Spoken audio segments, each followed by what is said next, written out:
मित्रांनो, आपण आलो सध्या किल्ले धारोळ या ठिकाणी. तर किल्ले धारोळ या ठिकाणी राम सीता इथं येऊन एक दिवस मुक्कामी राहिले असं इथलं एक देवस्थान आहे. तर हे सीताची नाहणी म्हणून ओळखलं जातं या किल्ले धारोळमधलं हे देवस्थान. तर आपण आता चाललो आहोत खाली सीताची नाहणी या देवस्थानाकडं. तर तुम्हाला इथलं एक ऐतिहासिक हे ठिकाण एक आहे असं की इथं जुन्या काळामध्ये राम, लक्ष्मण, सीता ही येऊन इथं एक दिवस मुक्कामी राहिली होती. तर बघा हे सीताची नाहणी म्हणून इथं आंघोळ केलेली असताना हे ठिकाण आहे. तर आता आपण चाललो आहेत खाली. तर तुम्हाला ते दाखवतो आता. सध्या प्रशस्त ठिकाण एकदम आणि डोंगराची एकदम कडीला आहे एकदम हे. तर आता आपण जाऊ खाली. आता तुम्हाला दाखवतो हे.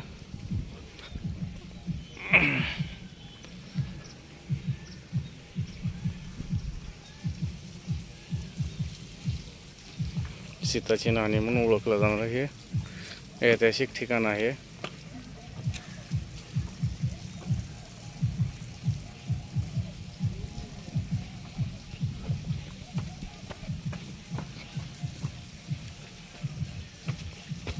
तर हे मंदिर आहे इथं, हनुमानचं मंदिर आहे इथं एक या ठिकाणी असं.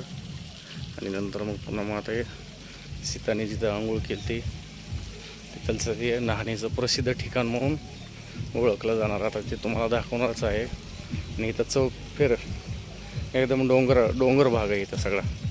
बघा इकडे पहाडी, इथे पाणी वाहतं या. बघा इकडून असंच हे पाणी वरून आलेलं आहे, असंच हे खाली चाललेलं आहे. आता बघा हे सीताची नाहणी म्हणून जे ठिकाण आहे तिथे बघा हे पाणी या नाहणीतून बाहेर आलेलं आहे. तर हे बघा हे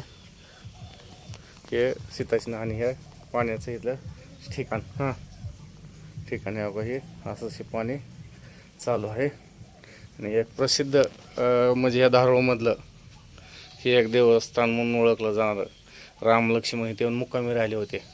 तर ह्या ठिकाणी सीतानं हे आंघोळ केली होती. बघा इथं नाव पण वाचाय बघा हे सीताची स्नानगृह म्हणून ह्याच्यावर ती नाव पण आहे.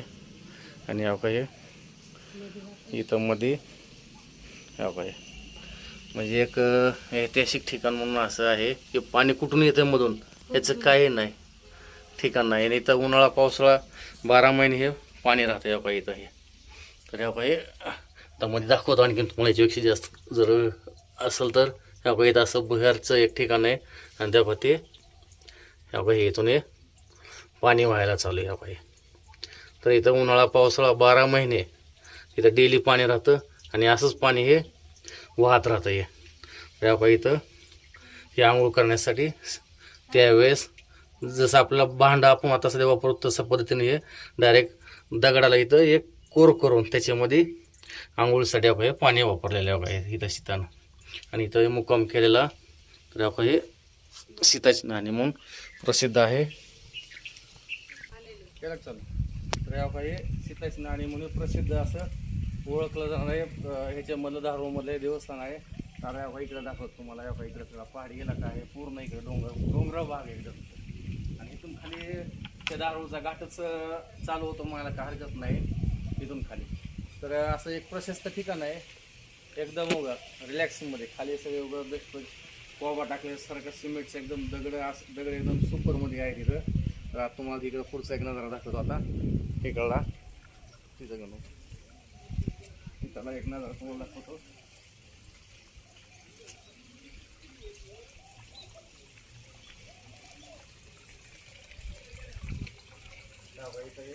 इथून पाणी येतं या आणि असं जाते वाह्याला खाली चालूया. तर आता हे इथे एक मंदिर आहे पाहिजे मंदिर, हनुमानचं मंदिर आहे म्हणून असं म्हणते तर जुनी लोक आहे. तर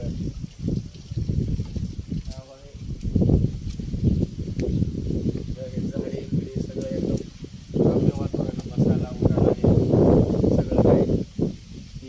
इकडे सगळं पहाडी इलाका आहे, डोंगर इलाका आहे इकडं पूर्ण हे. तिथं वडात झाड आहे, बेस्ट पैकी खाली फरकी टाकलेली आहे.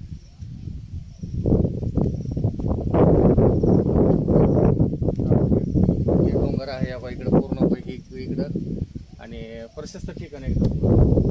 एकदा धारूरला आलात तर धारूरला आल्याच्या नंतर ह्या ठिकाणी येऊन जावा, एकदा भेटून जावा. कारण कसं आहे, आपल्या जवळचं ठिकाण असताना सध्या आपल्याला माहीत नाहीत काय काय गोष्टी. म्हणून आज मी इकडे आज धारूरला आलतो, म्हणजे म्हणलं व्हिडिओ चला बनवून आपलं शेअर करावं म्हणून केला आहे. तर ठीक आहे, धन्यवाद मित्रांनो. आवाज लाईक करा, शेअर करा, फॉलो करा, यूट्यूब चॅनल आपलं सबस्क्राईब करा. कारण आपलं आता यूट्यूब चॅनल हे नवीन आहे आणि असं जर तुमचा प्रतिसाद भेटला तर आपलं चॅनल ग्रोथ व्हायला काय टाईम लागणार नाही. तर ठीक आहे, धन्यवाद भावांनो.